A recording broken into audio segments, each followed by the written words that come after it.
आज आपण आलो होतो भूषणगडावरती.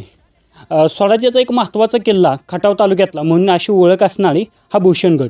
या भूषणगडावरती आल्यानंतर लक्षात आलं की वरचा तो ध्वज आहे हा राजमुद्राच्या वरती असणारा ध्वज खराब झालेला आहे. तर आज बऱ्याचदा काय होतं की आपण ध्वज लावतो आणि ते कालांतरानं आपल्या दुर्लक्षित होऊन ध्वज बदलले जात नाही. परंतु इथले गड संवर्धन करणारे जे काय मित्रमंडळ आहेत ते कायमच ध्वज बदलत असतात. आज आपण आलो आहे तर स्वराज्य रक्षक ध्वजच्या वतीनं हा भगवा ध्वज या ठिकाणी लावला.